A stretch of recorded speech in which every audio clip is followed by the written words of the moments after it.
appreciate all of you being here, and if you have a public comment that you would like to make, I want to hear it. So do I have anyone who would like to make any kind of public comment? You've gone to the trouble to be here, and I just want to know that we know how you feel about things. Yeah, I mean, I have something prepared for the board meeting that I'm happy to share, and I appreciate that you welcome public comment and open it up to the floor. Just version, because I want to finish at 5 till. Yeah, absolutely. Oh, so why? Yeah. Okay. We'll be talking. And you are? I'm Lacey Lane. Yeah. I should go that. I apologize. Yeah, no, you're fine. You know, I'm just a community member here. I'm very invested, And that makes you supporter, very patient. important. Okay. So I'm a mother of two, educator of 16 years here in South Carolina, and a big supporter of our libraries.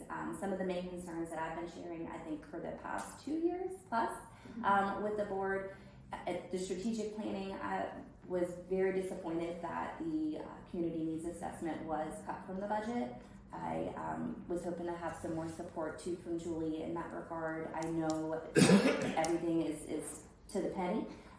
But we know that there is so much work to be done, and if you don't have the data to inform, if you're going to go to the council and propose that we need this, that, and the other, and we don't have accurate data, I mean, I know you're saying we can get together, create a town hall, hear from the public. I also know how some of those town halls look, especially when they're planned with people that have special interest groups backing them, when they're composed of leadership or spouses of leadership of those groups. Right. And I know, because I see what those emails look like when they convince them to come out in droves to town halls to be the public, when it's such a loud and persistent minority of our community.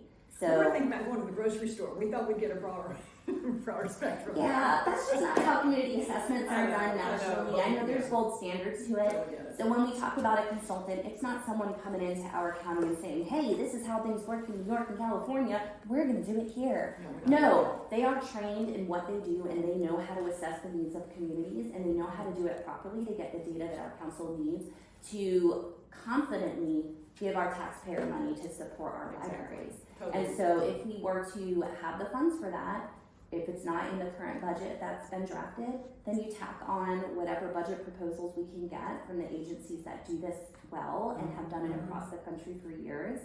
If we can get that done, you don't have to worry about having our overused and overworked library staff coming out to these makeshift town halls hoping that we can corral enough people from the Harris Teeter to answer a survey. We can do it properly, and we can get all corners of the county involved, and we can hear from all the moms, all the teachers, all the business owners, all the people out there that are invested members and stakeholders of this community to share what is truly needed.